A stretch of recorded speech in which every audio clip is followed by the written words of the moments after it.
오늘의 사연 지금 바로 시작해 볼게요. 안녕하세요.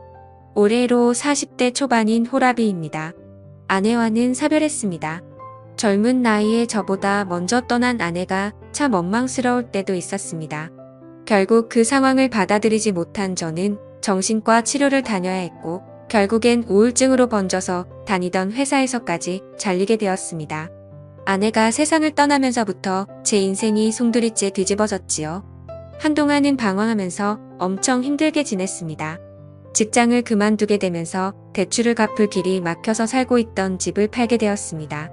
그나마 가지고 있던 부동산이었는데 팔아서 대출 갚고 세금 내고 하니까 제 손에 떨어지는 것도 얼마 없더라고요. 살던 집을 팔았는데 그 돈 가지고 비슷한 집은 꿈도 꿀 수 없을 정도였습니다.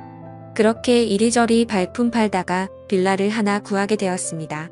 빌라 구조가 조금 특이한 편이었는데 4층짜리 빌라인데 계단을 중심으로 한쪽은 가족들이 지낼 만한 3룸짜리 구조고 한쪽은 90도로 꺾이는 벽을 두고 현관문 2개가 있어 거기에 각각 원룸으로 된 방이 하나씩 있는 구조였습니다.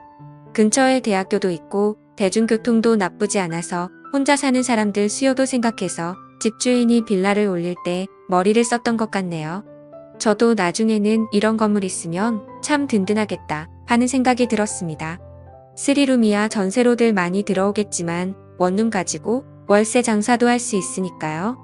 원래는 원룸 전세도 생각해보고 있었는데 막상 큰 집에 살다가 원룸에서 비좁게 살자니 그러기 싫어서 3룸짜리 빌라로 구했습니다.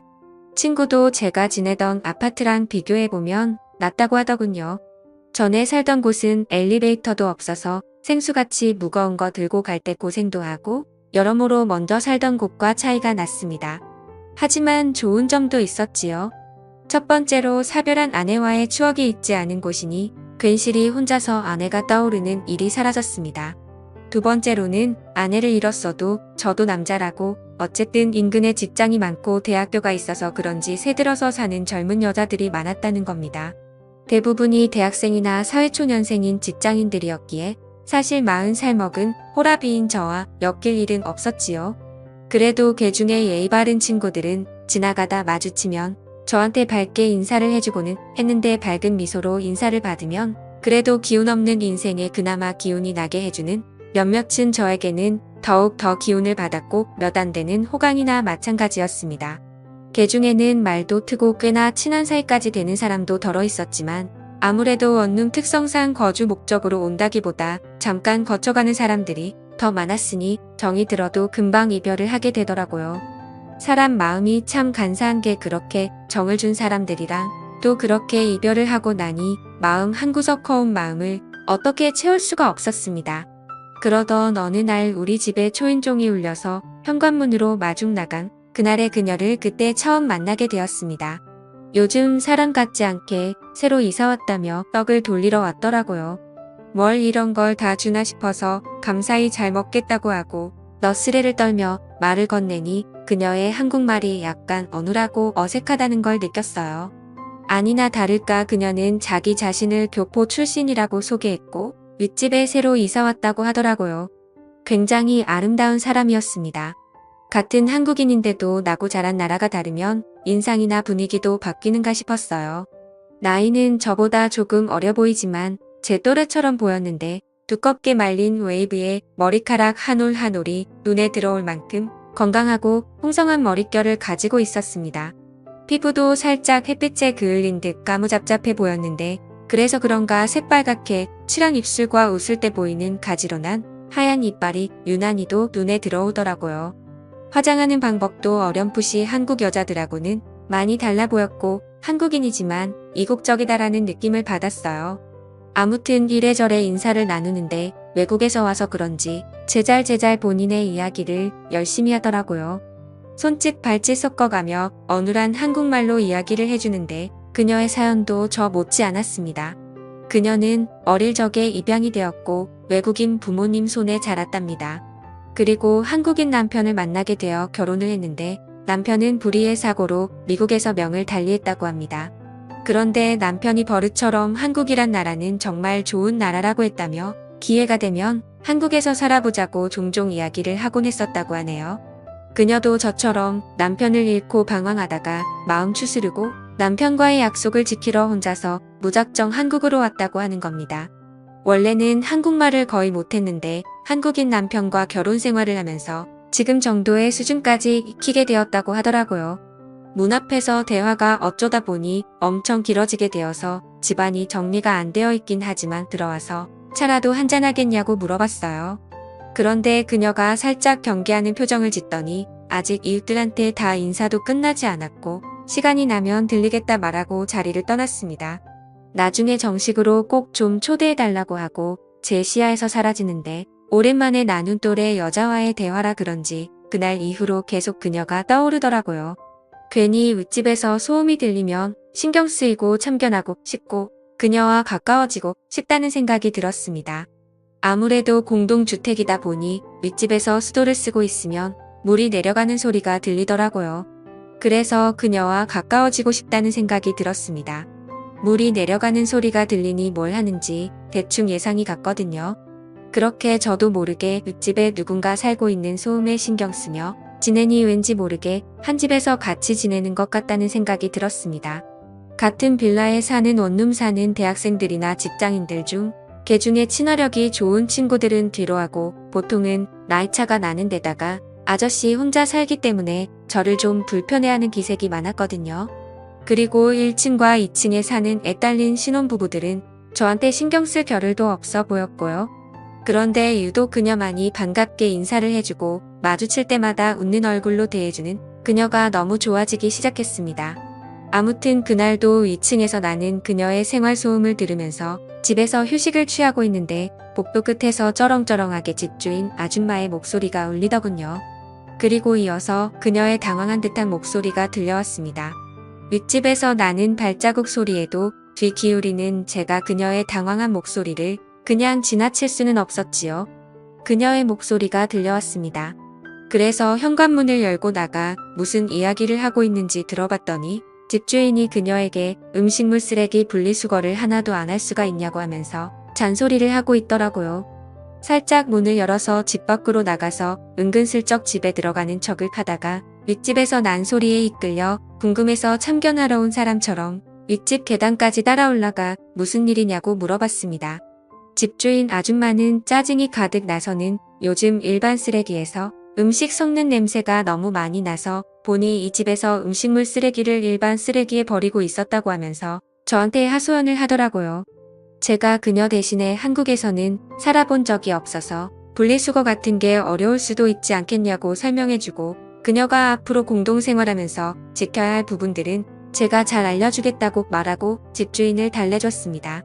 집주인 아줌마가 이내 화가 누그러져서 그녀에게는 앞으로 조심 좀 해달라고 말하고는 자리를 떠나갔어요. 그녀를 위기에서 구해줬으니 그녀에게 저는 백마탄 왕자님처럼 보이지 않았을까 싶어서 괜히 그녀 앞에서 나 어떠냐는 식으로 웃어 보이고 있었습니다. 그런데 항상 얼굴에 떠나지 않는 미소가 매력이었던 그녀가 굉장히 풀이 죽은 표정을 하고 있더라고요. 그녀는 그저 남편이 태어나고 자란 나라에서 좀 더 남편을 추억하고 싶어서 왔을 뿐인데 남편 말처럼 사람들이 친절하지도 않고 자기는 매일같이 실수투성이라고 하면서 자기를 자책하더라고요. 그런 그녀를 달래주고 앞으로 애매한 것들은 하겠다고 생각하고 저한테 먼저 물어보라고 말했습니다. 제가 하나부터 10까지 다 알려주겠다고요. 그녀는 허리를 숙여 넙죽 인사하면서 고마움을 표현했습니다. 그리고 그날로부터 2주가 지난 수요일이었습니다. 일 마치고 집으로 돌아가는데 계단 근처에서 비릿한 악취가 진동을 하더라고요. 냄새를 따라 계단을 올라갔는데 윗집 사는 그녀가 아주 얼굴이 울상이 되어서 이러지도 못하고 저러지도 못하고 있더라고요. 그 악취는 그녀의 집 앞에서부터 나던 것이었습니다. 분리수거 때문에 집주인에게 된통 혼이 났던 그녀는 자기가 또 실수를 할까봐 무서워서 여태껏 음식물 쓰레기를 가져다 버리지도 못하고 집에다 모아놨던 거예요. 그런데 쓰레기 양이 많아지고 감당이 되지를 않으니 그녀도 안 되겠다 싶어서 일단 제가 오면 도움을 청해보려고 했는데 음식물을 담아놓은 봉투가 문고리에 걸려 찢어지면서 계단이며 복도를 썩어버린 음식물로 난장판을 만들어놨던 거예요. 그녀의 집안 상태도 말도 못할 정도였어요. 분리수거 때문에 집주인에게 된통 혼이 났던 그녀는 집을 못 가게 됐어요. 분리수거를 어떻게 하는지 모르는지 집안도 완전히 난장판이더군요. 주민신고 들어와서 집주인이 이 사실을 알기 전에 제가 나서서 도와줘야겠다는 생각이 들었습니다. 청소는 생각보다 빨리 끝났지만 계단 통로에 가득한 악취를 빼느라고 아주 고생을 했네요. 이웃집 돌아다니면서 제가 대신 양해를 구하고 땀을 뻘뻘 흘려가면서 정리를 다 했지요.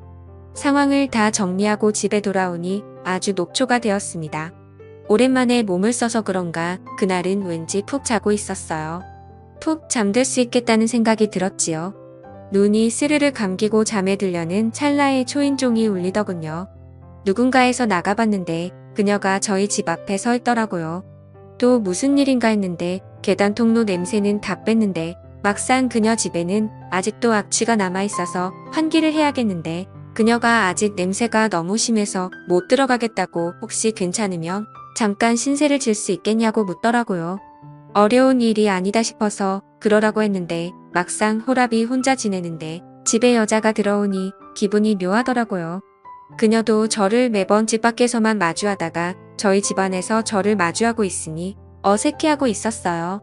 제가 평소에는 그렇지 않은데 그날따라 왜 그렇게 과감했는지 그녀에게 아무렇지 않다는 듯 그럼 오늘 제 집에서 자고 갈 거냐고 물어봤죠. 그녀는 그래도 되냐고 묻더니 잠시만 있어 보라며 후다닥 위로 올라가서는 그녀가 잘 때 입는 잠옷을 입고 품에는 베개 하나를 끌어안고 들어오더라고요. 방은 3개였지만 침실은 없었죠. 그래서 침실은 하나기에 그녀에게 일단 침실을 내어주고 저는 소파에서 자기로 했습니다. 그런데 내 침대에서 외간 여자가 자고 있으니 몸은 피곤한데 자꾸 이상한 생각이 들어서 냉장고에 있는 술이나 좀 마시고 술 기운을 빌어서 잠들어야겠다는 생각이 들었습니다. 잠시 후 그녀가 잠은 안 자고 밖으로 따라 나오더니 제가 술 마시고 있는 걸 보고는 자기도 같이 한잔해도 되겠냐며 제 옆으로 다가왔어요. 그렇게 서로 술을 1잔, 2잔 마시다 보니 매일 저녁에 술을 마시고 식사 중에 반주한다고 냉장고에 가득 채워놓은 소주가 바닥을 보일 때까지 다 마셔버렸습니다. 그녀가 술에 알딸딸하게 취해서는 영어를 섞어 쓰면서 혼자 자기 싫다며 저를 이끌고 방으로 들어왔고 그녀나 저나 술 기운을 빌은 덕분이었겠지만 그렇게 하루를 보내게 되었습니다. 아침에 일어났는데 술 기운에 머리는 지끈거렸고 청소 때문에 그런 건지 어젯밤 무리를 해서 그런 건지 허리가 다 뻐근했지요. 제가 일어났을 때 그녀는 아직도 잠들어 있는 상황이었는데 오랜만에 제 옆자리에 다른 사람이 누워있는 걸 보니 그동안의 외로움이 사라지는 것 같았습니다. 조용히 자리에서 일어나 저는 출근을 했어요. 회사에서도 전날 그녀와 있던 일이 꿈만 같았고 술기운과 섞여 있던 그녀와의 장면들을 하나하나씩 되새기기 시작했지요. 속으로 웃음이 다 나더라고요. 아내가 떠난 뒤로는 제 인생에 또 이런 날들이 있을까 싶었는데 그 일이 현실이 되었으니 말입니다. 퇴근을 하고 돌아왔는데 그녀가 어제 입고 있던 잠옷 차림 그대로 이제 왔냐고 저를 반겨줬습니다. 달려와서 제 품에 와락 안기는 데 잊고 지냈던 지난 날이 스쳐 지나가더군요. 그런데 신기한 건 그녀 또한 그랬다는 겁니다. 그리고 깨달았다고 아마 죽은 남편이 외롭게 지내는 자기를 위해서 저를 이 나라로 보내준 게 아닌가 하는 생각이 들었다는 거예요. 신세가 똑같은 저를 만날 수 있게 말이지요. 그렇게 그날 이후 그녀는 윗집에 방을 빼고 지금은 저와 같이 살고 있습니다. 벌써 그녀와 살림을 차린 지도 1년이 다 되어갑니다. 1년이라는 시간을 지내면서 그녀와는 좀 더 진지한 이야기를 나누는 사이가 되었지요. 결혼 이야기까지 오고 가고 있어요. 그녀의 집 쪽에서는 그래도 나이차가 조금 있는 저를 그다지 탐탁지 않게 여기는 것 같은데 이런 데서는 또 자기 주장이 강한 외국인 마인드를 가진 그녀다 보니 부모님의 반대는 크게 신경 쓰고 있는 것 같지는 않아 보입니다. 조만간 그녀와 함께 미국에 가서 결혼 허락을 받으러 갈 예정입니다. 좋은 결과가 있도록 사연 들어주신 여러분들에게 저를 응원해 주시면 좋겠습니다. 저도 아내를 잃은 아픔을 딛고 일어서 좋은 사람을 만나 새 살림을 차리게 되었으니 힘들었던 시간만큼 이제는 다시 행복해지고 싶네요. 오늘의 사연은 여기까지네요. 긴 사연 끝까지 들어주셔서 감사합니다.